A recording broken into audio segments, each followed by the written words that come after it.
समाजशास्त्र अनुसंधान पद्धतियों की बात करें हम, जैसे कि आपने कभी आश्चर्य हुआ होगा कि समाजशास्त्र जैसे विषय को सामाजिक विज्ञान क्यों कहा जाता है। अन्य किसी विषय की तुलना में समाजशास्त्र अन्य वस्तुओं के बारे में ज्यादा चर्चा करता है। इसके बारे में अधिकांश लोग पहले से ही जानते हैं।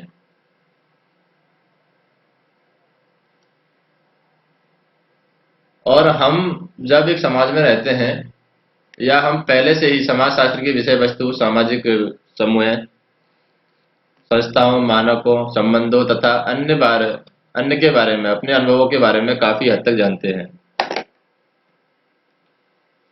तब यह पूछना उचित लगता है कि क्या समाजशास्त्रियों को समाज के अन्य लोगों से अलग बनाता है, उन्हें समाज विज्ञानी क्यों बनाता है।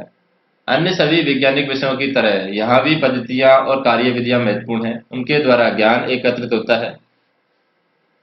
अंतिम विश्लेषण में समाजशास्त्री आम व्यक्तियों से अलग होने का दावा कर सकते हैं। इसका कारण यह नहीं कि वे कितना जानते हैं या वे क्या जानते हैं, परंतु इसका कारण यह है कि वे अपने ज्ञान को कैसे प्राप्त करते हैं। यही एक कारण है कि समाजशास्त्र में पद्धति का विशेष महत्व है। जैसे कि हमने देखा है कि समाजशास्त्र की लोगों के जीवन अनुभवों में गहरी रुचि है। उदाहरण के लिए मित्रता और धर्म और बाजार में मोलभाव करने जैसी सामाजिक घटनाओं का अध्ययन करते समय समाजशास्त्री सिर्फ दर्शकों का परीक्षण ही नहीं करना चाहते हैं, अपितु उसमें शामिल लोगों की भावनाओं, विचारों भी जानना चाहते हैं। समाजशास्त्री उन लोगों के मत को अपनाना चाहते हैं जिनका वे अध्ययन करते हैं, विश्व को उनकी आंखों से देखना चाहते हैं। विभिन्न संस्कृतियों में लोगों के लिए मैत्री का अर्थ क्या है। जब कोई व्यक्ति कोई विशेष अनुष्ठान करता है तो वह धार्मिक व्यक्ति क्या सोचता है, वह क्या कर रहा है। वह दुकानदार और ग्राहक बेहतर मूल्य पाने के लिए शब्दों और भाव भंगिमाओं का परस्पर कैसे समझते हैं। ऐसे प्रश्नों का उत्तर इसमें शामिल व्यक्तियों के जीवन अनुभव का एक भाग है। इसमें समाजशास्त्रियों की गहन रुचि है और अध्ययन में जो लोग शामिल हैं, जो लोग शामिल नहीं हैं, दोनों के मतों को समझने की आवश्यकता समाजशास्त्र में पद्धतियों के विशेष महत्व का एक अन्य कारण है। कुछ पद्धति शास्त्रीय मुद्दे की बात करें। हालांकि पद्धति शब्द के स्थान पर हमें समानार्थक होने के कारण प्राप्त साधारण रूप में प्राप्त किया जाता है, वास्तव में पद्धति शास्त्र शब्द का आशय अध्ययन की प्रकृति से है। पद्धति शास्त्रीय मुद्दे और प्रश्नों का संबंध वैज्ञानिक ज्ञान इकट्ठा करने की सामान्य समस्या के बारे में है, जो किसी विशेष पद्धति, तकनीक और कार्यविधि से परे है। हम उन तरीकों के बारे में जानने का प्रयास करेंगे जिसमें समाजशास्त्री वह ज्ञान प्राप्त करने का प्रयास करता है जो वैज्ञानिक होने का दावा कर सकता है। समाजशास्त्र में वस्तुनिष्ठता और व्यक्तिपरकता है। दैनिक जीवन की भाषा में वस्तुनिष्ठ या आशय पूर्वाग्रह रचित, तटस्थ या केवल तथ्यों पर आधारित है। किसी भी वस्तु के बारे में वस्तुनिष्ठ होने के लिए हमें वस्तु के बारे में अपनी भावनाएं, मनोवृत्तियों को अवश्य अनदेखा करना चाहिए। दूसरी तरफ व्यक्तिपरक से तात्पर्य है कुछ ऐसा जो व्यक्तियों, मूल्यों और मान्यताओं पर आधारित हो। जैसा कि आपने पहले भी सीखा होगा कि सभी वस्तुओं, विज्ञानों ने वस्तुनिष्ठ होने, न केवल तथ्यों पर आधारित पूर्वाग्रह रहित ज्ञान उपलब्ध कराने की आशा की जाती है, परंतु प्राकृतिक विज्ञानों की तुलना में सामाजिक विज्ञानों में ऐसा करना बहुत कठिन है। उदाहरण के लिए जब एक भूविज्ञानिक चट्टानों का अध्ययन करता है, तब एक वनस्पति शास्त्र पौधे का अध्ययन करता है, जो वे सावधान रखते रहते हैं और उनके व्यक्तिगत पूर्वाग्रह और मान्यताएं उनके काम को प्रभावित नहीं कर पाए। उन्हें तथ्यों को वैसे ही प्रस्तुत करना चाहिए जैसे कि है। उदाहरण के लिए उन्हें अपने अनुसंधान कार्य के परिणामों पर किसी विशेष वैज्ञानिक सिद्धांत और सिद्धांतवादी के प्रति अपनी पसंद का प्रयास यानी प्रभाव नहीं पड़ने देना चाहिए। तथापि भूवैज्ञानिक और वनस्पति शास्त्र स्वयं उस संसार का हिस्सा नहीं होते हैं जिनका वे अध्ययन करते हैं, जैसे चट्टान और पौधे की प्राकृतिक दुनिया। इसके विपरीत समाज विज्ञानी उस संसार का अध्ययन करते हैं जिसमें वे स्वयं रहते हैं, जो मानव संबंधों को सामाजिक दुनिया है। इससे समाजशास्त्री जैसे सामाजिक विज्ञान में वस्तुनिष्ठता की विशेष समस्या उत्पन्न होती है। सबसे पहले पूर्वाग्रह की स्पष्ट समस्या है, क्योंकि समाजशास्त्री भी समाज के सदस्य हैं और उनकी भी लोगों की तरह सामान्य पसंद और नापसंद होती है।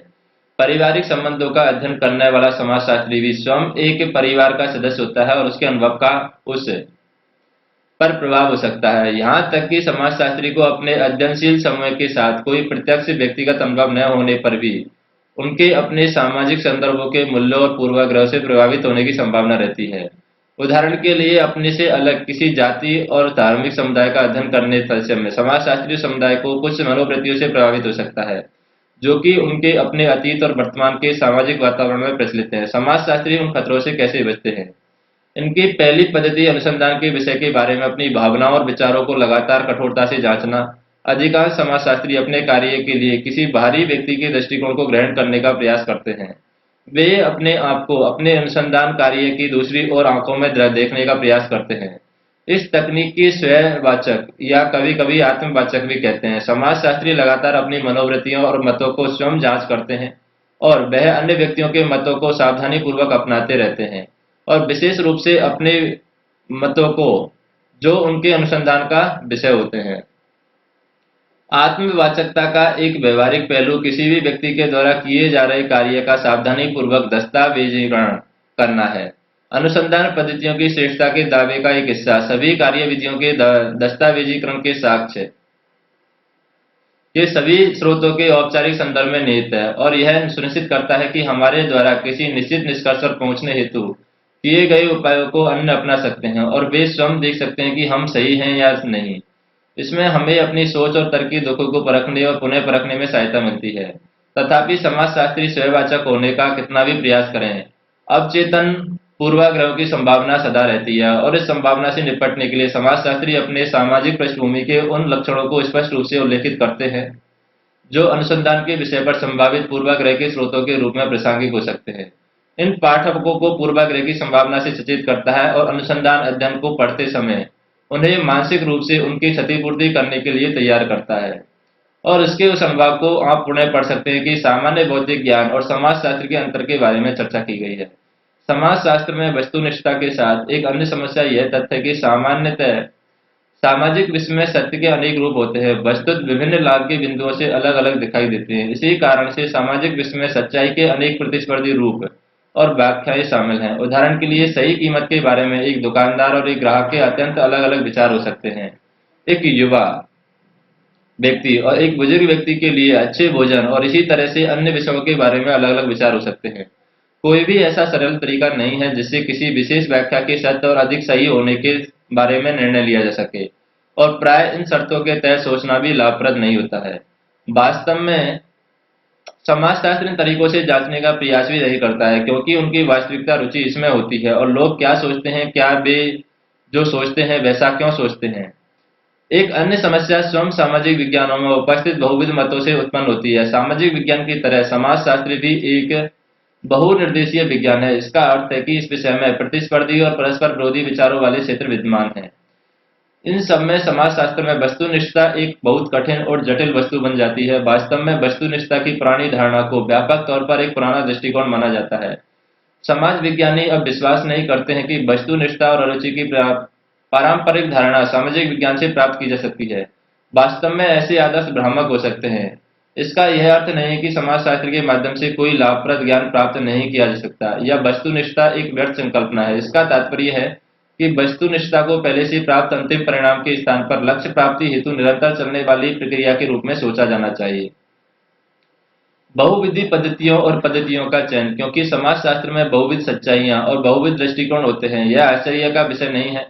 इसमें बहुविध पद्धतियां भी हैं और समाजशास्त्रीय सच्चाई की ओर कोई भी एक रास्ता नहीं जाता है। हालांकि विभिन्न प्रकार के अनुसंधान संबंधी प्रश्नों को हल करने के लिए अनेक विधियां हैं जो अधिकतम और न्यूनतम उपयोगी हैं। तथापि प्रत्येक पद्धति का अपना महत्व और कमजोरी होती है। अतः पद्धतियां की श्रेष्ठता और न्यूनता के बारे में तर्क करना निरर्थक है। यह जानना ज्यादा महत्वपूर्ण है कि पूछे जा रहे प्रश्न का उत्तर देने के लिए चयन की पद्धतियां क्या उपयुक्त हैं। उदाहरण के लिए यदि कोई यह जानना चाहे कि क्या अधिकांश भारतीय परिवार अभी तक संयुक्त परिवार हैं, तो उनके लिए जनगणना और सर्वेक्षण श्रेष्ठ पद्धतियां हैं। तथापि यदि कोई व्यक्ति संयुक्त या मूल परिवारों में स्त्रियों की स्थिति की तुलना करना चाहे तो साक्षात्कार, व्यक्तित्व अध्ययन और सहभागी परीक्षण उपयुक्त पद्धतियां हो सकती हैं। समाजशास्त्रियों के द्वारा सामान्यतः प्रयोग की जाने वाली विभिन्न पद्धतियों का वर्गीकरण या श्रेणीकरण करने से बहुत ही से तरीके हैं। उदाहरण के लिए मात्रात्मक एवं गुणात्मक पद्धतियों में अंतर करना परंपरागत और पहली पद्धति में गणना की जाती है और घटकों को नापा समानुपातिक औसत इसी तरीके से अन्य न जाना जाता है, जबकि दूसरी पद्धति में अत्यधिक अमूर्त और मुश्किल से नापी जाने वाली प्रघटनाएं जैसे कि मनोवृत्तियां, भावनाएं और इसी तरह अन्य का अध्ययन करती हैं। पद्धतियों के बीच का संबंधित अंतर एक वह पद्धति प्रेक्षण किए जा सकने वाले व्यवहार का अध्ययन करती है जो दूसरी प्रेक्षण न किए जा सकने वाले अर्थों, मूल्यों और अन्य व्याख्यात्मक चीजों को अध्ययन करती है। पद्धतियों के वर्गीकरण का अन्य तरीका उनके बीच आंकड़ों के प्रकार के आधार पर अंतर करने का है। एक द्वितीयक और पहले से उपलब्ध आंकड़ों वह अन्य रिकॉर्डों पर निर्भर करती है। दूसरी, वह एक नए प्राथमिक आंकड़े बनाती है। अतएव ऐतिहासिक पद्धतियां परंपरागत रूप से भूलेखागारों में पाई जाने वाली द्वितीयक सामग्री पर निर्भर है, जबकि साक्षात्कार से प्रारंभिक आंकड़ों की जानकारी प्राप्त होती है और इसी तरह अन्य पद्धतियां भी हैं। वर्गीकरण का एक अन्य तरीका व्यस्त और सम्मिश्र पद्धतियों को अलग करने का है। इसमें से पहली पद्धति में सामान्यतः एक अकेला अनुसंधानकर्ता होता है जो छोटे और घनिष्ठ परिवेश में कार्य करता है। अतः साक्षात्कार और सहभागी प्रेक्षण को व्यष्टि और पद्धतियां माना जाता है। समष्टि पद्धतियां वे हैं जो बड़े पैमाने वाले अनुसंधान हो जिसमें अधिक संख्या में अन्वेषकों और उधारकर्ताओं द्वारा शामिल होते हैं, उनका समाधान कर सकती है। समष्टि पद्धतियों का सबसे आम उदाहरण सर्वेक्षण अनुसंधान है, जबकि कुछ ऐतिहासिक पद्धतियां भी समष्टि प्रविष्टियों का अध्ययन कर सकती हैं। वर्गीकरण का ढंग चाहे जो भी हो, यह याद रखना आवश्यक है कि वह परंपरा का विषय है। विभिन्न प्रकार की पद्धतियों के बीच विभाजक रेखा की ज्यादा तीक्ष्ण होने की आवश्यकता नहीं है। प्राय एक पद्धति का दूसरी पद्धति में बदलता किसी एक को दूसरे के साथ अनुपूरक की तरह इस्तेमाल करना संभव है। सामान्यतः पद्धति का चयन अनुसंधान के प्रश्नों की प्रकृति, अनुसंधानकर्ताओं की प्राथमिकताओं और समय और संसाधनों के प्रतिबंधों के आधार पर किया जाता है। सामाजिक विज्ञान में वर्तमान प्रवृत्ति विभिन्न अनुकूल बिंदुओं से समान अनुसंधान समस्याओं पर बहुविध पद्धतियों के प्रयोग करना है। इसी को कभी कभी त्रैभुजन कहा जाता है, अर्थात किसी वस्तु को विभिन्न दिशाओं में दोहराना और उसे ठीक तरह से परिभाषित करना। एक तरीके से एक दूसरे की सहायता के लिए विभिन्न पद्धतियां प्रयोग की जा सकती हैं ताकि सिर्फ एक पद्धति के प्रयोग से प्राप्त परिणामों की तुलना में अधिक अच्छे परिणाम प्राप्त किए जा सकते हैं। क्योंकि समाजशास्त्र को सुस्पष्ट पद्धतियां वही होती हैं जिनमें प्रारंभिक आंकड़े प्राप्त करने में सहायता मिलती है। अतः यहाँ इन्हीं की चर्चा की गई है। यहाँ तक कि क्षेत्रीय कार्य की श्रेणी पर आधारित पद्धतियों में हम आपको सबसे प्रसिद्ध पद्धति सर्वेक्षण, साक्षात्कार और सहभागी प्रेक्षण से परिचित कराएंगे। सहभागी प्रेक्षण क्या होता है? समाजशास्त्र में विशेष रूप से सामाजिक मानव विज्ञान में लोकप्रिय सहभागी प्रेक्षण का आशय एक विशेष पद्धति से है जिसके द्वारा समाजशास्त्री उस समाज, संस्कृति व अन्य लोगों के बारे में सीखता है जिनका वह अध्ययन कर सकता है। मानव विज्ञान पर यहाँ पर देखें, यह पद्धति अन्य पद्धतियों में कई प्रकार से अलग है। सर्वेक्षण और साक्षात्कार जैसे प्रारंभिक आंकड़े एकत्र करने वाली अन्य पद्धतियों के विपरीत क्षेत्रीय कार्य में अनुसंधान के विषय के साथ लंबी अवधि की अंतःक्रिया शामिल है और सामान्यतः समाजशास्त्री और सामाजिक मानव विज्ञानी कई महीने, लगभग एक वर्ष या कभी कभी इससे ज्यादा भी उन लोगों के बीच उनकी तरह बनकर व्यतीत करते हैं जिनका उन्हें अध्ययन करना है। बाहरी अर्थात वहां का निवासी न होने के कारण मानव विज्ञानी को अपने आप को मूल निवासियों की संस्कृति और उसमें भाषा सीखकर उनके प्रतिदिन के जीवन में निकट के सहभागी बनकर उनमें ही मिलना पड़ता है ताकि स्पष्ट और अस्पष्ट ज्ञान और कौशल को प्राप्त किया जा सके जो कि अंदर के निवासियों के पास होता है। यद्यपि समाजशास्त्री और मानव विज्ञानियों की रुचि कुछ विशेष क्षेत्रों में होती है।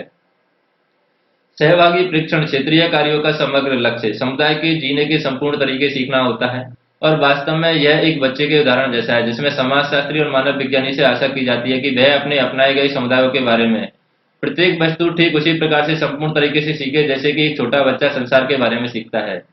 सहभागी परीक्षण की प्राय क्षेत्रीय कार्य कहा जाता है और यह प्राय मूलतः वनस्पति शास्त्र, प्राणी विज्ञान, भूविज्ञान आदि जैसे विशेष प्राकृतिक विज्ञानों की देन है और इन विषयों में वैज्ञानिक केवल प्रयोगशाला में ही कार्य नहीं करते हैं बल्कि उन्हें अपने विषय जैसे कि चट्टानों, कीटों और पौधों के बारे में जानकारी के लिए क्षेत्र में भी जाना पड़ता है।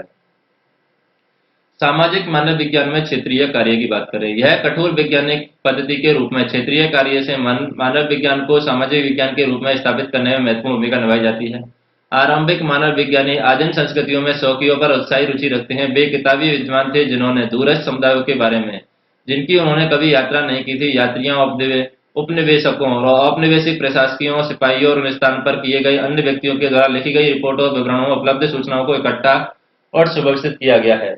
उदाहरण के लिए जेम्स फ्रेजर की प्रसिद्ध पुस्तक द गोल्डन वर्ग, जिसने अनेक प्रारंभिक मानव विज्ञानियों को प्रेरित किया है, पूरी तरीके से ऐसी द्वितीय श्रेणी के विवरणों पर आधारित है। इसी तरह एमिल दुर्खाइम का अधीन धर्म पर किया गया कार्य भी द्वितीय श्रेणी के विवरणों पर आधारित है और 19वीं सदी के अंत में 20वीं सदी के पहले दशक में बहुत से प्रारंभिक मानव विज्ञानियों ने जिनमें कुछ व्यक्ति पेशे से प्रकृति वैज्ञानिक थे। जनजातीय भाषाओं, प्रथाओं, अनुष्ठानों और आस्थाओं का व्यवस्थित ढंग से सर्वेक्षण आरंभ किया। दूसरी श्रेणी के विवरणों पर निर्भरता को अविश्वसनीय माना जाने लगा और स्वयं किए गए कार्यों से प्राप्त श्रेष्ठ परिणामों से इस बढ़ते हुए पूर्वाग्रह को स्थापित करने में सहायता की है।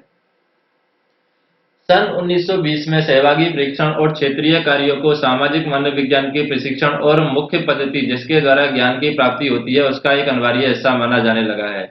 लगभग संपूर्ण प्रभावशाली विद्वानों ने अपने क्षेत्र में ऐसे क्षेत्रीय कार्य किए हैं। वास्तव में बहुत से समुदाय और भौगोलिक स्थान क्षेत्रीय कार्य के प्रतिष्ठित उदाहरणों से संबंधित होने के कारण विषय में लोकप्रिय बन गए हैं।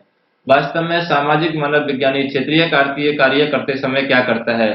सामान्यतः वह समुदाय जिसका वह अध्ययन करता है उसकी जनगणना का कार्य प्रारंभ करता है। इसमें समुदाय में रह रहे सभी लोगों के बारे में विस्तृत सूची, जिसमें लिंग, आपसी सूचना भी है, बनाना शामिल है। इसके साथ गांव और रहने की जगह का भौतिक रूप से नक्शा बनाने का प्रयास भी किया जाता है, जिसमें घरों और सामाजिक तौर पर संबंध सभी जगहों की स्थिति में शामिल होता है। इसमें क्षेत्रीय कार्यों की प्रारंभिक अवस्था में मानव विज्ञानियों के द्वारा प्रयुक्त सबसे महत्वपूर्ण तकनीक है और समुदाय की वंशावली बनाना।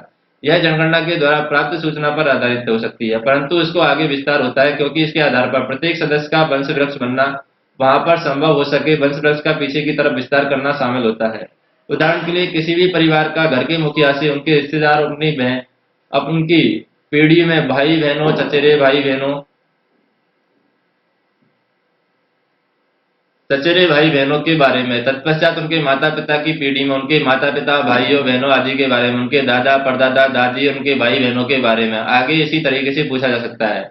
यह कार्य उनकी पीढ़ियों के लिए किया जा सकता है जिनका व्यक्ति याद रख सकता है। किसी भी एक व्यक्ति से प्राप्त सूचना की जांच अन्य संबंधियों से वही प्रश्न पूछकर की जा सकती है और यह पुष्टि होने के बाद एक विस्तृत वंश वृक्ष बनाया जा सकता है। और यह अभ्यास सामाजिक मानव विज्ञानियों के समुदाय की नातेदारी व्यवस्था को समझने में सहायता करता है। साथ ही किसी भी व्यक्ति के जीवन में विभिन्न संबंधी किस प्रकार की भूमिका निभाते हैं, इन संबंधों को कैसे बनाए रखा जाता है, इसका पता चलता है। एक वंशावली मानव विज्ञानी को समुदाय की संरचना के बारे में जानने में सहायता करती है और व्यवहारिक दृष्टि से उन्हें लोगों से मिलने और समुदाय की जीवन शैली में घुलने मिलने में सहायता होती है। इस आधार पर चलकर मानव विज्ञानी लगातार समुदायों की भाषा सीखता है और यह समुदाय जीवन का परीक्षण करता है और एक विस्तृत नोट तैयार करता है जिसमें सामुदायिक जीवन के महत्वपूर्ण पक्षों का उल्लेख होता है। मानव विज्ञानियों की रुचि विशेष रूप से त्योहारों, धार्मिक एवं अन्य सामूहिक घटनाओं, आजीविका के साधन, पारिवारिक साधनों, बच्चों के पालन पोषण के साधन जैसे प्रसंगों से होती है और इन संस्थाओं और व्यवहारों के बारे में जानने के लिए मानव विज्ञानी को उन वस्तुओं के बारे में अंतरीण प्रश्न पूछने पड़ते हैं जिन्हें समुदाय के सदस्य कोई महत्व नहीं देते हैं। इस भावना के तहत मानव विज्ञानी को एक बच्चे की तरह होना चाहिए तथा हमेशा क्यों, क्या और अन्य प्रश्न पूछते रहना चाहिए। इसके लिए मानव विज्ञानी अधिकांश सूचना देते होते हुए भी एक दूसरे व्यक्तियों पर निर्भर होता है। ऐसे व्यक्तियों को सूचनादाता और मुख्य सूचनादाता कहा जाता है। इसके लिए प्रारंभिक दिनों में मूल सूचनादाता शब्द का प्रयोग किया जाता है और सूचनादाता मानव विज्ञानी के लिए अध्यापक का काम करते हैं और मानव विज्ञानी अनुसंधान की संपूर्ण प्रक्रिया में अत्यंत महत्वपूर्ण कार्यकर्ता होता है। इसी के तरह से क्षेत्रीय कार्य के दौरान मानव विज्ञानी के द्वारा बनाए गए विस्तृत क्षेत्रीय नोट भी समान रूप से महत्वपूर्ण होते हैं। इनके प्रतिदिन बिना किसी त्रुटि के लिखा जाना चाहिए और वे दैनिक डायरी के रूप में भी ले सकते हैं। इसके साथ ही वे दैनिक डायरी भी लिखी जा सकती है। समाजशास्त्र में क्षेत्रीय कार्य। समाजशास्त्री जब क्षेत्रीय कार्य करते हैं तो सामान्यतः समान तकनीकों का प्रयोग करते हैं। समाजशास्त्री क्षेत्रीय कार्य अपनी अंतर वस्तु में इतना अलग नहीं होता है कि नहीं क्षेत्रीय कार्य के दौरान किए गए कार्यों में अलग होता है, परंतु उनके संदर्भ में यहाँ किया गया और अनुसंधान के विभिन्न क्षेत्रों और विषयों के वितरण को दिए गए महत्व के अनुसार अलग होता है। अतः एक समाजशास्त्री भी एक समुदाय ही रहता है और उसके अंदर का निवासी बनने का प्रयास करता है। तथापि यह मानव विज्ञानी के विपरीत जो क्षेत्रीय कार्य करने के लिए दूर दराज के जनजातीय समुदायों में चला जाता है। समाजशास्त्री अपना क्षेत्रीय कार्य सभी प्रकार के समाजों के समुदायों में करते हैं। साथ ही समाजशास्त्रीय क्षेत्रीय कार्य में क्षेत्र में रहना आवश्यक नहीं है, यद्यपि उसे अपना अधिकांश समय समुदायों के सदस्यों के साथ बिताना पड़ता है। उदाहरण के लिए अमेरिकी समाजशास्त्री विलियम फोर्टे व्हाइट ने अपना क्षेत्रीय कार्य एक बड़े शहर इटालियन अमेरिकी गंदी बस्तियों के गले के सदस्यों के गैंग के बीच किया और अपनी प्रसिद्ध पुस्तक स्ट्रीट कॉर्नर सोसाइटी लिखी और वह इस क्षेत्र में लगभग 3.5 वर्ष तक घूमते फिरते रहे और अपना समय गैंग या समूह के सदस्यों के बीच बिताया, जिसमें से अधिकांश अत्यंत गरीब बेरोजगार युवा थे और यह प्रवासियों के समुदाय की अमेरिका में जन्मी पहली पीढ़ी थी। हालांकि समाजशास्त्रीय क्षेत्रीय कार्य का यह उदाहरण मानव विज्ञानी क्षेत्रीय कार्य के काफी निकट है, फिर भी उसमें महत्वपूर्ण अंतर है। समाजशास्त्रीय क्षेत्रीय कार्यों को इस प्रकार होने की आवश्यकता नहीं है कि वह अलग रूप में किया जाए। उदाहरण के लिए, जैसा कि दूसरे अमेरिकन समाजशास्त्री मिशेल बोरावे के कार्य में किया गया है, उन्होंने शिकागो कारखानों में अनेक महीनों तक कारीगर के रूप में कार्य किया और कामगारों के दृष्टिकोण से कार्य के अनुभव के बारे में लिखा। भारतीय समाजशास्त्र में जिस तरह ग्रामीण अध्ययनों में क्षेत्रीय कार्य पद्धतियों का प्रयोग किया जाता है, वह एक महत्वपूर्ण तरीका है और सन 1950 में अनेक भारतीय और विदेशी समाजशास्त्री और मानव विज्ञानी गांवों के जीवन और समाज पर कार्य करने लगे हैं। गांवों ने जनजातीय समुदायों जिनका अध्ययन आरंभिक मानव विज्ञानी के द्वारा किया गया था, भूमिका निभाई है, और यह भी एक सीमित समुदाय था और इतना छोटा था कि एक अकेले व्यक्ति के द्वारा इसका अध्ययन किया जा सकता है। अर्थात समाजशास्त्री गांव में लगभग प्रत्येक को जान सकता है और वहां के जीवन का पता लगा सकता है। तथापि मानव विज्ञान का सरोकार अधिकतर अध्ययन समुदायों में होने के कारण उपनिवेशवाद भारत में राष्ट्रवादियों का यह लोकप्रिय नहीं था और अनेक शिक्षित भारतीयों का मानना था कि मानव विज्ञानी जैसे विषयों में औपनिवेशिक पूर्वाग्रह शामिल है, क्योंकि वे औपनिवेशिक समाजों के विकासात्मक एवं सकारात्मक पहलुओं के स्थान पर उनके गैर आधुनिक पक्षों को उजागर करते हैं। इसलिए समाजशास्त्री के लिए केवल जनजातियों के अध्ययन के स्थान पर गांवों और गांव वालों का अध्ययन करना ज्यादा स्वीकार्य और महत्वपूर्ण था। आरंभिक मानव विज्ञान और उपनिवेशवाद के बीच संबंधों पर प्रश्न पूछे जाने लगे। वास्तव में मेलिनोवस्की, इवान पिचार्ड्स और अनेक अन्य व्यक्तियों के द्वारा किए गए क्लासिक क्षेत्रीय कार्य इस तथ्य के कारण संभव हो पाए हैं और वे लोगों एवं स्थान जहां क्षेत्रीय कार्य किया गया था। गांव का अध्ययन करने की विभिन्न शैलियां क्या है? सन 1950 तथा 60 के दौरान गांवों का अध्ययन करना भारतीय समाजशास्त्र का मुख्य पेशा बन गया था, परंतु इसमें काफी समय पहले एक मिशनरी दंपति विलियम चार्लोटे वाइजर ने उत्तर प्रदेश के गांव में 5 वर्ष तक रहे एक प्रसिद्ध ग्रामीण अध्ययन विहाइड मड बालिस लिखा था और वाइजर की यह पुस्तक उसके मिशनरी कार्य का एक उत्पाद थी। हालांकि विलियम वाइजर एक समाजशास्त्री के रूप में प्रशिक्षण प्राप्त थे और उनमें पहले भी जजमानी व्यवस्था पर एक पुस्तक लिख चुके थे। सन 1950 में किए गए ग्रामीण अध्ययन विभिन्न संदर्भ में जन्मे थे और अनेक विभिन्न तरीकों से किए गए थे। क्लासिक सामाजिक मानव विज्ञानी शैली मुख्य थी, उसके साथ ही जनजाति और सीमित समुदाय का स्थान गांव ने ले लिया था। इस तरह के क्षेत्रीय कार्य को सबसे प्रसिद्ध उदाहरण शायद एम.एन. श्रीवास्तव की प्रसिद्ध पुस्तक रिमेम्बर्ड विलेज में दिया गया है। श्रीनिवासन ने मैसूर के निकट एक गांव में 1 वर्ष बिताया जिसे उन्होंने रामपुरा नाम दिया और इस पुस्तक का शीर्षक यह बताता है कि श्रीनिवासन के द्वारा तैयार किए गए क्षेत्रीय नोट्स आग में जल गए और उन्होंने अपनी याददाश्त के आधार पर गांव के बारे में लिखना पड़ा था। एक अन्य प्रसिद्ध ग्रामीण अध्ययन सन 1950 में एम.सी. दुबे के द्वारा लिखित इंडियन विलेज था और उस्मानिया विश्वविद्यालय में सामाजिक मानव विज्ञानी के रूप में दुबे एक बहु विषयक दल के सदस्य थे, जिसमें कृषि विज्ञान, अर्थशास्त्र, पशु विज्ञान, औषध विज्ञान के विभाग शामिल हैं। इन्होंने सिकंदराबाद के निकट समीरपेट नामक एक गांव का अध्ययन किया और एक बहु सामूहिक परियोजना का उद्देश्य सिर्फ गांव का अध्ययन करना ही नहीं बल्कि उसका विकास करना भी था। दरअसल उनका उद्देश्य समीरपेट को एक ऐसी प्रयोगशाला बनाना था जहां ग्रामीण विकास कार्यक्रम बनाने हेतु प्रयोग किए जा सकते हैं।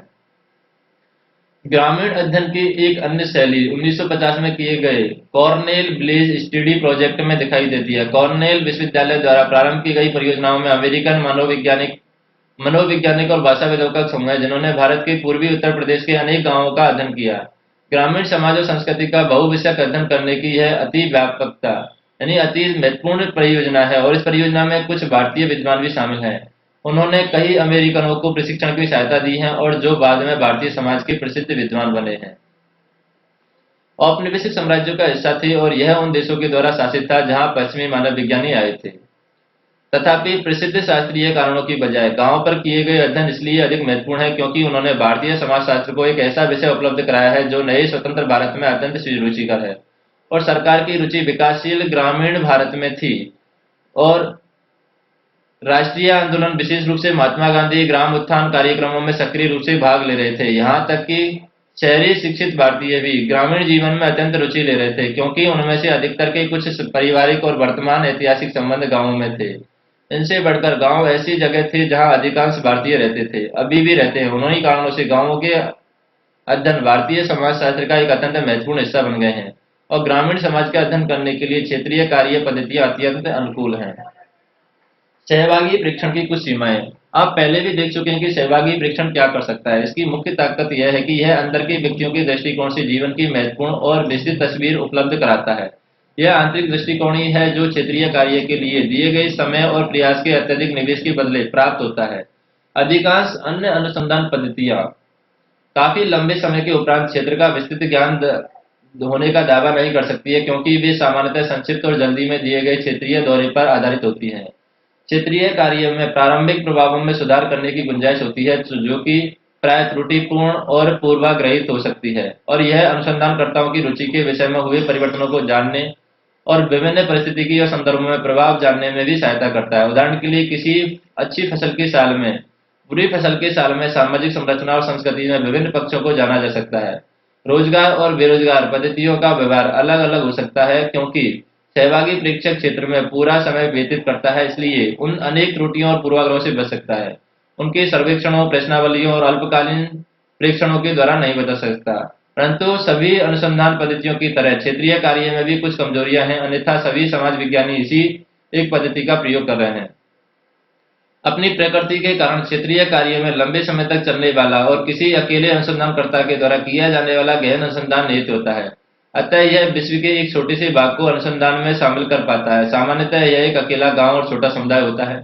हम कभी भी निश्चित नहीं कर सकते कि मानव विज्ञानी या समाजशास्त्री के द्वारा क्षेत्रीय कार्य के दौरान किए गए प्रेक्षण बड़े समुदाय और अन्य गांवों क्षेत्रों में भी अधिक रूप से समान होंगे।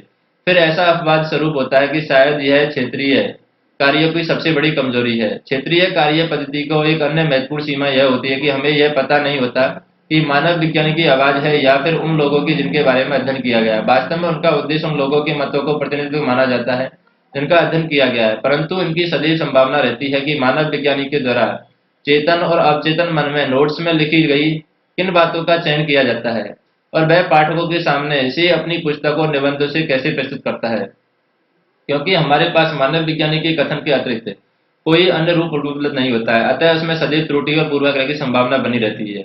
यद्यपि यह जोखिम अधिकांश अनुसंधान पद्धतियों में विद्यमान रहता है। सामान्यतः क्षेत्रीय कार्य पद्धतियों की आलोचना एक पक्षीय संबंधों के कारण भी हो सकती है जिन पर वे आधारित होती हैं। मानव विज्ञानी समाजशास्त्री प्रश्न पूछते हैं कि उत्तर प्रस्तुत करते हैं कि लोगों के लिए बोलते हैं। इसके विरोधों में कुछ विद्वानों ने अधिक संवादीय प्रारूप बनाने का सुझाव दिया है, अर्थात क्षेत्रीय कार्यों के परिणामों की प्रस्तुतिकरण के तरीके जिसमें उत्तरदाता और लोग प्रत्यक्ष रूप से शामिल हो सकते हैं। ठोस शब्दों में उनके विद्वान व्यक्ति के कार्यों को समुदाय की भाषा के अनुवाद और उन पर राय और उनके उत्तरों को रिकॉर्ड करना शामिल है। जो जो अनुसंधान करता है, जिन व्यक्तियों पर अनुसंधान किया जाता है, उनके बीच सामाजिक, आर्थिक और राजनीतिक दूरी में अंतर कम होता है और त्यों-त्यों इस बात की संभावना बढ़ती जाती है। विद्वानों के कथनों पर लोगों के द्वारा प्रश्न किए जाएंगे। इन्हें मान लिया जाएगा कि लोगों के द्वारा उन्हें स्वयं ठीक कर लिया जाए, जिसमें निश्चित रूप से समाजशास्त्री अनुसंधान ज्यादा विवादास्पद और अधिक कठिन हो जाएगा, परंतु लंबे समय के लिए यह एक अच्छी बात ही हो सकती है, क्योंकि इसमें सामाजिक विज्ञान के आगे ले जाने में, इसे और अधिक जनतांत्रिक बनाने में सहायता मिलेगी। अतएव अधिक से अधिक लोगों को ज्ञान की रचना करने और इसमें आलोचनात्मक दृष्टि से भाग लेने में सहायता मिलेगी। सर्वेक्षण की बात करें, शायद सर्वेक्षण क्षेत्रीय कार्य के लिए अब तक ज्ञात सबसे अच्छी समाजशास्त्रीय पद्धति है, जो कि अब आधुनिक सामाजिक जीवन को इस तरह से एक हिस्सा बन गई है और ये एक सामान्य बात हो गई है। आप इसका विश्व भर में सभी संदर्भों में प्रयोग किया जा सकता है। ये संबंध समाजशास्त्र के सारोकार से बाहर चले गए हैं और भारत में भी हमने देखा है कि सर्वेक्षणों का प्रयोग विभिन्न प्रकार के गैर शैक्षिक उद्देश्यों के लिए किया जा रहा है, जिसमें चुनाव परिणामों का पूर्वानुमान लगाना, उत्पादों को बेचने के लिए विपणन नीतियां बनाना और विषयों की व्यापक विभिन्नताओं के बारे में लोकप्रियता का पता लगाना शामिल है। जैसा कि स्वयं शब्द से स्पष्ट है कि सर्वेक्षण में संपूर्ण तथ्यों का पता लगाने का प्रयास किया जाता है। यह किसी विषय पर सावधानी पूर्वक चयन किए गए लोगों के प्रतिनिधि समुच्चय से प्राप्त सूचना का व्यापक और विस्तृत दृष्टिकोण होता है। ऐसे लोगों को प्राप्त उत्तरदाता कहा जाता है और ये अनुसंधानकर्ता के द्वारा उनसे पूछे गए प्रश्नों का उत्तर देते हैं। सर्वेक्षण अनुसंधान सामान्यतः विस्तृत दल के द्वारा दिया जाता है, जिसमें अध्ययन की योजना बनाने वाले और रूपरेखा तैयार करने वाले अनुसंधानकर्ता, उनके सहयोगी और सहायक, जिन्हें अन्वेषक या अनुसंधान सहायक कहा जाता है, शामिल हैं। और सर्वेक्षण के प्रश्न विभिन्न प्रकार से पूछे जाते हैं। उनके ऊपर की विभिन्न प्रकार के दिए जा सकते हैं। अक्सर अन्वेषक के द्वारा व्यक्तिगत तौर के दौरान उन्हें मौखिक रूप से पूछा जाता है, कभी कभार दूरभाषा के द्वारा पूछा जाता है। अन्वेषक के द्वारा लाई गई डाक के द्वारा प्रश्नावलियों में उत्तर लिखे जा सकते हैं और कंप्यूटर दूरसंचार तकनीकों के बढ़ते प्रयोग के फलस्वरूप आज इलेक्ट्रॉनिकी के रूप में सर्वेक्षण करना संभव हो गया है। इस प्रारूप में उत्तरदाता प्रश्नों को ईमेल, इंटरनेट और इसी प्रकार के इलेक्ट्रॉनिक माध्यम से प्राप्त करता है, इसके द्वारा ही उत्तर देता है। तो यहाँ पर हम बात करें जनगणना और राष्ट्रीय प्रतिदर्श सर्वेक्षण संगठन। प्रत्येक 10 वर्ष में किया जाने वाला भारत का जनगणना सर्वेक्षण विश्व में इस प्रकार का सबसे बड़ा सर्वेक्षण है। इसमें ज्यादा जनसंख्या वाला देश चीन, जहाँ ऐसी नियमित जनसंख्या नहीं होती है, नियमित जनगणना नहीं होती है। इसमें लाखों अन्वेषक और अत्यधिक संख्या में संगठनों के समावेश के अतिरिक्त भारत सरकार के द्वारा बड़ी धनराशि व्यय की जाती है। यद्यपि बदले में हमें भारत में रहने वाले प्रत्येक घर और भारत में रहने वाले 1 अरब से ज्यादा लोगों में प्रत्येक व्यक्ति को इसमें शामिल होते हैं और इनका वास्तविक सर्वेक्षण प्राप्त होता है। स्पष्ट रूप से ऐसे विस्तृत सर्वेक्षण बार बार नहीं किए जा सकते। दरअसल अनेक विकसित देश अब पूर्ण जनगणना नहीं कराते हैं। इसके स्थान पर वे अपनी जनसंख्या संबंधी आंकड़ों के लिए प्रतिदर्श सर्वेक्षण पर आधारित है, क्योंकि ऐसे सर्वेक्षण काफी हद तक सही पाए गए हैं। भारत में राष्ट्रीय प्रतिदर्श सर्वेक्षण संगठन SSSO गरीबी और बेरोजगारी के स्तर का हर वर्ष प्रतिदर्श सर्वेक्षण करता है और प्रत्येक 5 वर्ष में यह विस्तृत सर्वेक्षण करता है, जिसमें 1.2 लाख घर शामिल हैं और पूरे भारत में 6 लाख से ज्यादा व्यक्ति इसमें शामिल होते हैं। वास्तव में हमें विस्तृत प्रतिदर्श माना जाता है और NSSO के द्वारा किए गए सर्वेक्षण संसार में नियमित रूप से किए गए सबसे बड़े सर्वेक्षण में गिने जाते हैं, क्योंकि भारत की कुल आबादी 100 अरब करोड़ से अधिक है। और आप देख सकते हैं कि NSSO के पंचवर्षीय सर्वेक्षणों में शामिल प्रतिदर्श भारत की जनसंख्या की लगभग 0.06% मात्र 1% के 20वें भाग से थोड़ा ज्यादा है, क्योंकि इसका चयन वैज्ञानिक तौर पर संपूर्ण जनसंख्या का प्रतिनिधित्व करने के लिए होता है। इतने छोटे अनुपात पर आधारित होने के बावजूद NSSO प्रतिदर्श जनसंख्या की विशेषताओं का अनुमान कर सकता है।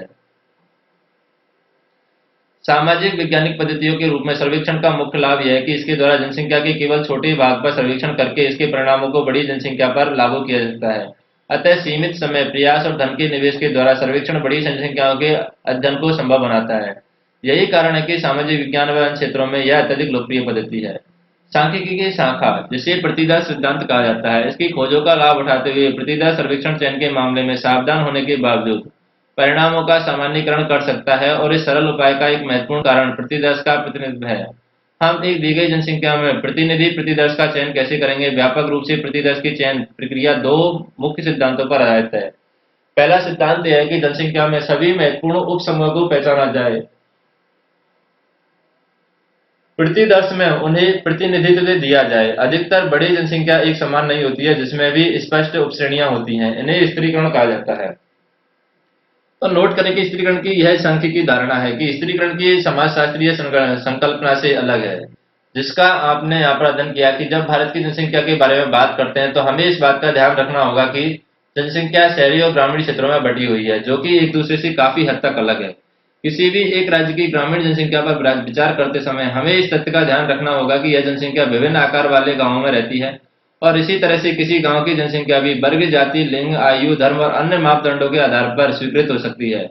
संक्षिप्त में स्त्रीकरण की धारणा हमें बताती है कि प्रतिदर्श का प्रतिनिधित्व दी गई जनसंख्या के सभी संबंधों स्तरों को प्रतिदर्श को दर्शाने की क्षमता पर निर्भर है। किस प्रकार की प्रतिदर्श को प्रासंगिक माना जाए, यह अनुसंधान के अध्ययन को विशिष्ट उद्देश्यों पर निर्भर है। उदाहरण के लिए धर्म के प्रति मनोवृत्तियों के बारे में अध्ययन करते समय यह महत्वपूर्ण हो जाता है। सभी धर्मों के सदस्यों को शामिल किया जाए। मजदूर संघों की प्रति मनोवृत्तियों पर अनुसंधान करते समय कामगारों, प्रबंधकों और उद्योगपतियों को शामिल करना चाहिए। प्रतिदर्श चयन का दूसरा सिद्धांत है कि वास्तविक इकाई अर्थात व्यक्ति और गांव और घर का चयन पूर्णतः अक्सर आधारित होता है और इसे यादृच्छिकरण कहा जाता है, जो कि स्वयं संभाविता की संकल्पना पर आधारित है। आपने अपने गणित पाठ्यक्रम में संभावित के बारे में पढ़ा होगा। संभावित का आशय घटना के घटित होने के अवसरों से है। उदाहरण के लिए जब हम सिक्का उछालते हैं तो यह एक चित्त की ओर पड़ता है या पट की ओर।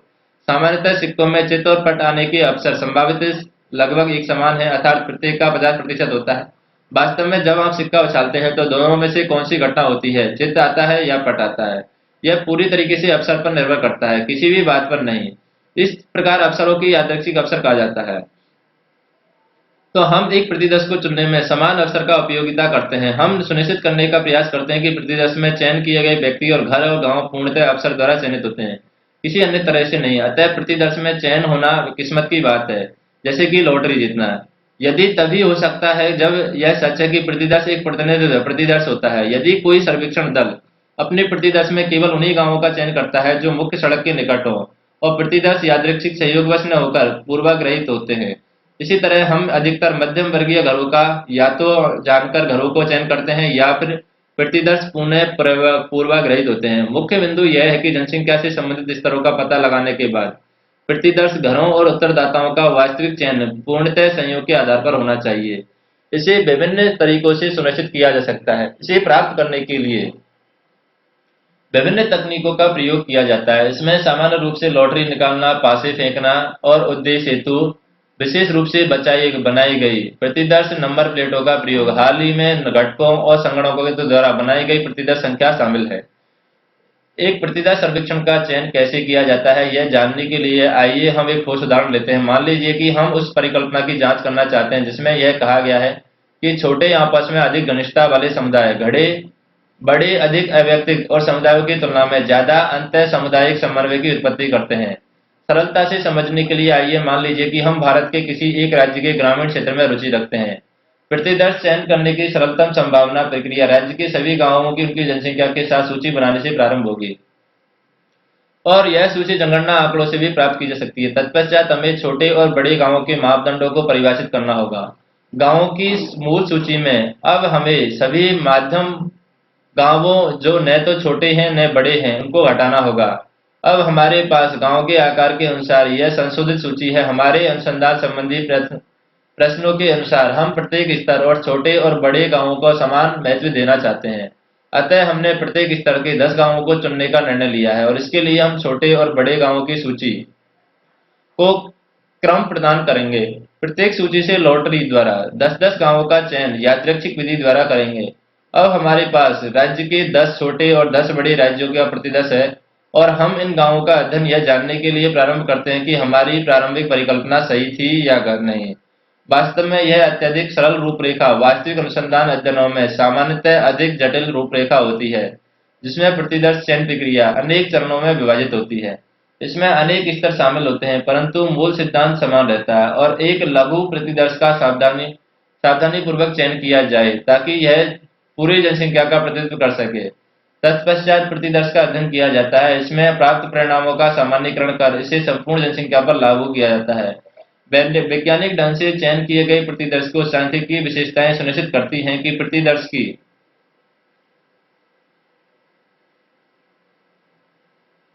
की विशेषताएं उन जनसंख्या की विशेषताओं में घनिष्ठ रूप से मिलती हैं जिसमें ऐसे लिया गया है। इन्हें सूक्ष्म अंतर हो सकते हैं परंतु ऐसे विचलन की संभावना को निर्धारित किया जा सकता है। इसे सीमांत त्रुटि या प्रतिदर्श की त्रुटि कहा जाता है। यह अनुसंधानकर्ताओं की गलती से नहीं अपितु इस बात से उत्पन्न होती है कि हम बहुत बड़ी जनसंख्या के लिए छोटे प्रतिदर्श प्रयोग कर रहे हैं और प्रतिदर्श सर्वेक्षणों में परिणामों की सूचना देते समय अनुसंधानकर्ताओं को अपनी प्रतिदर्श के आकार और रूपरेखा एवं सीमांत त्रुटि के बारे में अवश्य बताना चाहिए। सर्वेक्षण विधि की मुख्य विशेषता यह है कि यह अपेक्षाकृत कम समय और धन के द्वारा जनसंख्या के बारे में विस्तृत परिप्रेक्ष्य उपलब्ध कराती है। प्रतिदर्श जितना बड़ा होगा उसके लिए सही प्रतिनिधि होने के अवसर उतने ही ज्यादा होंगे। यहाँ अत्यधिक महत्वपूर्ण उदाहरण जनगणना का है जिसमें पूरी जनसंख्या शामिल है। व्यवहार के प्रतिदर्श का आकार 30 से 40 से लेकर हजारों तक हो सकता है। राष्ट्रीय प्रतिदर्श सर्वेक्षण संगठन का हम देखें कि केवल प्रतिदर्श का आकार ही महत्वपूर्ण नहीं है, इसके चयन का तरीका ज्यादा महत्वपूर्ण है। वास्तव में प्रतिदर्श चयन के बारे में निर्णय प्राय व्यवहारिक विचार विमर्श पर आधारित होते हैं। उन परिस्थितियों में जिसमें जनगणना का उपयोग व्यवहारिक तौर पर न किया जा सकता है वहां पर संपूर्ण जनसंख्या के अध्ययन हेतु सर्वेक्षण भी अध्ययन के उपलब्ध साधन होते हैं। सर्वेक्षण का महत्वपूर्ण लाभ यह है कि यह एक समग्र तस्वीर उपलब्ध कराता है, अर्थात यह एक व्यक्ति के स्थान पर सामूहिकता के आधार पर बनी तस्वीर दिखाता है। बहुत सी सामाजिक समस्याएं और मुद्दे इस समग्र स्तर पर दिखाई देते हैं। इन्हें खोज के अत्यधिक सूक्ष्म स्तरों पर पहचानी नहीं जा सकती। तथापि अन्य अनुसंधान पद्धतियों की तरह से भी सर्वेक्षण अपनी कमजोरियां होती हैं, यद्यपि इसमें व्यापक विस्तार की संभावना होती है और यह विस्तार की गहनता के मूल्य पर प्राप्त किया जाता है। सामान्यतः एक बड़े सर्वेक्षण के भाग के रूप में उत्तरदाताओं से गहन सूचना प्राप्त करना संभव नहीं होता है। उत्तरदाताओं की संख्या अधिक होने के कारण प्रत्येक व्यक्ति पर व्यय किए जाने वाला समय सीमित होता है। साथ ही अन्वेषकों की अपेक्षाकृत बड़ी संख्या द्वारा सर्वेक्षण प्रश्नावलियां उत्तरदाताओं की उपलब्ध कराई जाती है और यह सुनिश्चित करना कठिन हो जाता है कि जटिल प्रश्नों या जिन प्रश्नों के लिए विशेष सूचना चाहिए उन्हें उत्तरदाताओं से ठीक एक ही तरीके से पूछा जाएगा। प्रश्न पूछने और उत्तर रिकॉर्डों के तरीकों में अंतर होने की सर्वेक्षण में त्रुटियां आ सकती हैं। यही कारण है कि किसी भी सर्वेक्षण के लिए प्रश्नावली कभी कभी इन्हीं सर्वेक्षणों के उपकरण भी कहा जाता है।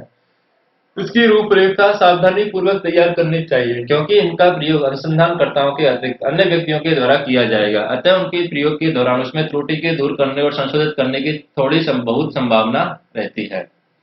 अन्वेषक और उत्तरदाताओं के बीच क्योंकि किसी भी प्रकार के दीर्घकालिक संबंध नहीं होते हैं, इसका कारण कोई आपसी पहचान या विश्वास नहीं होता है। किसी भी सर्वेक्षण में पूछे गए प्रश्न ऐसे होने चाहिए जो अजनबियों के मध्य पूछे जा सकते हैं और उत्तर दिया जा सकता है। कोई भी निजी या संवेदनशील प्रश्न नहीं पूछा जा सकता। अगर पूछा भी जाता है तो इसका उत्तर सच्चाई पूर्वक देने के स्थान पर सावधानी पूर्वक दिया जाना चाहिए। इस प्रकार की समस्याओं को कभी कभी गैर प्रतिदर्श त्रुटियां कहा जाता है, अर्थात ऐसी त्रुटियां जो प्रतिदर्श की प्रक्रिया के कारण न हो अपितु अनुसंधान रूपरेखा में कमी और त्रुटि के कारण हो, इसके कार्यान्वयन की विधि के कारण हो। दुर्भाग्यवश इसमें कुछ त्रुटियों का पता लगाना से बचना कठिन होता है। इस कारण से सर्वेक्षण में गलती होना और जनसंख्या की विशेषता के बारे में भ्रामक और गलत अनुमान लगाना संभव होता है। अतः मैं किसी भी सर्वेक्षण को सबसे महत्वपूर्ण सीमा यह है कि इसे सफलतापूर्वक पूरा करने के लिए अनेक कठोर संरचित प्रश्नावलियों पर आधारित होना पड़ता है। हालांकि प्रश्नावली की रूपरेखा चाहे कितनी भी अच्छी क्यों न हो, उसकी सफलता अंत में अन्वेषकों और उत्तरदाताओं की अंत्यक्रियाओं की प्रकृति पर और विशेष रूप से उत्तरदाताओं की सद्भावना और सहयोग पर निर्भर करती है। साक्षात्कार की बात करें। साक्षात्कार मूलतः अनुसंधानकर्ता और उत्तरदाताओं के बीच निर्देशित बातचीत होती है। हालांकि इसके साथ कुछ तकनीकी पक्ष जुड़े होते हैं। प्रारूप की सरलता भ्रामक भी हो सकती है क्योंकि एक अच्छा साक्षात्कार बनने के लिए व्यापक अनुभव और कौशल होना जरूरी होता है। साक्षात्कार सर्वेक्षण में प्रयोग की गई संक्षिप्त प्रश्नावली और सहभागी प्रेक्षण पद्धति की तरह पूर्ण रूप में खुली अंतःक्रियाओं के बीच स्थान रखता है और इसका सबसे बड़ा लाभ प्रारूप का अत्यधिक लचीलापन है और प्रश्नों की पुनः निर्मित किया जा सकता है और अलग ढंग से बनाया जा सकता है। बातचीत में हुई प्रगति या प्रगति कम होने पर अनुसार विषयों और प्रश्नों को क्रम बदला जा सकता है। जिन विषयों पर अच्छी सामग्री मिल रही है उन्हें विस्तारित किया जा सकता है। जिन मामलों में प्रतिकूल प्रतिक्रिया हो रही है उन्हें संक्षिप्त रूप दिया जा सकता है। किसी अन्य अवसर पर बाद में जानने हेतु स्थगित किया जा सकता है और सब साक्षात्कार के दौरान किया जा सकता है। दूसरी तरफ साक्षात्कार पद्धति के रूप में साक्षात्कार से संबंधित लाभों के साथ अनेक खामियां भी हैं। इनका सही यही लचीलापन उत्तरदाता की मनोदशा बदल जाने के कारण या फिर साक्षात्कार करने वाले एकाग्रता में त्रुटि होने के कारण साक्षात्कार को कमजोर बना देता है।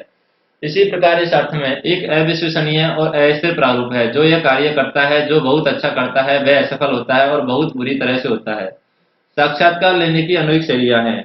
यहाँ उससे संबंधित विचार और अनुभव लाभों के अनुसार बदलते रहते हैं। कुछ व्यक्ति अत्यंत असंरचित प्रारूप को प्राथमिकता देते हैं जिसमें वास्तविक प्रश्नों के स्थान पर विषय की जांच सूची होती है।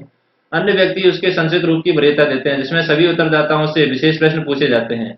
परिस्थितियां और वरीयताओं के अनुसार साक्षात्कार को रिकॉर्ड करने के तरीके भी अलग होते हैं जिनमें वास्तविक वीडियो और ऑडियो रिकॉर्ड तैयार करना, साक्षात्कार के दौरान विस्तृत नोट तैयार करना संस्मरण शक्ति पर निर्भर करता है। साक्षात्कार समाप्त होने पर उसे लिखना शामिल है। रिकॉर्ड करने वाले और इसी प्रकार के अन्य उपकरणों के बार बार प्रयोग करने से उत्तरदाता असामान्य महसूस करता है।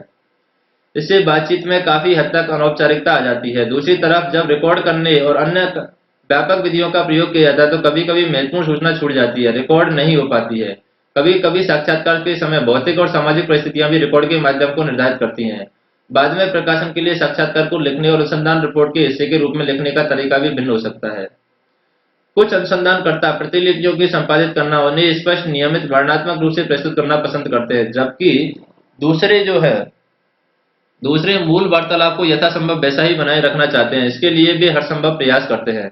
साक्षात्कार को प्राय अन्य पद्धतियों के साथ अनुपूरक के रूप में विशेषता सहभागिता प्रेक्षण और सर्वेक्षणों के साथ प्रयोग किया जाता है। महत्वपूर्ण सूचनादाता सहभागी प्रेक्षण अध्ययन का मुख्य सूचनादाता के साथ लंबी बातचीत से प्राय सकेंद्रित जानकारी प्राप्त होती है जो साथ में लगाई गई सामग्री को स्पष्ट करती है और सही स्थान प्रदान करती है।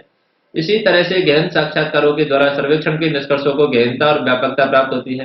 हालांकि एक पद्धति के रूप में साक्षात्कार व्यक्तिगत पहुंच पर और उत्तरदाता और अनुसंधानकर्ताओं के आपसी संबंधों और आपसी विश्वासों पर निर्भर होता है।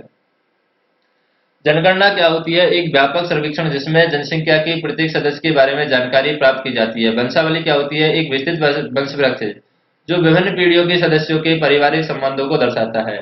गैर प्रतिदर्श त्रुटि क्या होती है? पद्धतियों के प्रयोग और प्रारूप के कारण सर्वेक्षण पद्धतियों में हुई त्रुटि।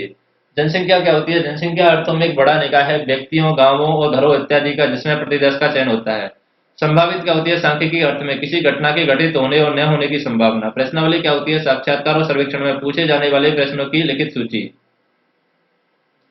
यादृच्छिकरण क्या होता है, यह सुनिश्चित करता है कि कोई घटना जैसे कि प्रतिदर्श में किसी विशेष वस्तु का चयन विशिष्ट रूप में केवल अवसर पर निर्भर है, न कि किसी अन्य पर। प्रतिबंधिता क्या होती है, एक अनुसंधानकर्ता को यह क्षमता जिसमें वह स्वयं का परीक्षण और विश्लेषण करता है। प्रतिदर्श क्या होता है, एक बड़ी संख्या से लिया गया उपभाग और चयनित हिस्सा जो उस बड़ी जनसंख्या के प्रतिनिधित्व करता है। प्रतिदर्श त्रुटि क्या होती है, ऐसी त्रुटि जिसमें सर्वेक्षण के परिणामों में बचा नहीं जा सकता, क्योंकि यह समग्र जनसंख्या पर आधारित होने के स्थान पर सिर्फ एक छोटे प्रतिदर्श से प्राप्त जानकारी पर आधारित होती है। स्थिरीकरण क्या होता है, सांख्यिकी अर्थ के अनुसार जनसंख्या के संबंध आधारों जैसे लिंग, स्थान, धर्म, आयु इत्यादि के आधार पर विभिन्न समूह के उप विभाजन।